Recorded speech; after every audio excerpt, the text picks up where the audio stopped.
এবছরও এখনও আমাদের বাড়িতে আমের আচার হয়নি। যাই হোক, আসসালামু আলাইকুম, কেমন আছো সবাই? আশা করি ভালো আছো। আলহামদুলিল্লাহ, আমরাও ভালো আছি। এই যে দেখতেই পাচ্ছ, আম কাটাকুটি চলছে এবছরে। খাওয়া হয়েছে, কিন্তু মানে কাঁচা খাওয়া হয়েছে, কিন্তু এখন এবছর আমের আচার করা হয়নি। এদের যেই কথা সেই কাজ, প্রায় 10 থেকে 12 কেজি আম ছিল, কিন্তু আমগুলো যাই হোক প্রচুর টক ছিল, প্রচুর টক। তো অনেকক্ষণ টাইম লেগেছে কাটতে, ধোয়াধুয়ি এসব করতে। একবার ধুলে তো হয় না, 2-3 বার করে ধুতে হয়।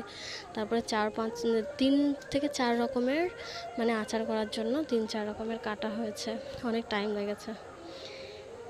এই যে ধুয়ে সব পরিষ্কার করে নিয়েছি, এবার হচ্ছে মেলে দেওয়ার পালা। 2-4 দিন রোদে দিলে, হ্যাঁ 2-3 দিন, মানে যা আমাদের এখানে তো প্রচুর রোদ, 2-3 দিন রোদে দিলে মানে আচার করার জন্য ঠিকঠাক হয়ে যাবে। তারপরে দেওয়ার আচার করার পরে রোদে তো দিতেই হবে।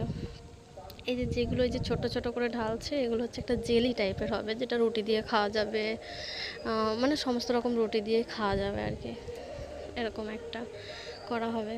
আর এই যে খোলা সদ্য যেগুলো আছে, বড় বড় মতো, এইগুলো এক ধরনেরই হবে।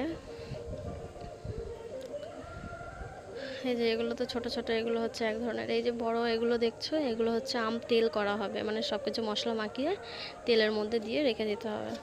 আর এই যে এইগুলো দেখছো, এই যে কুলার মধ্যে আছে, এগুলো হচ্ছে আমশি বলে আমাদের এখানে, আমশি করা হবে।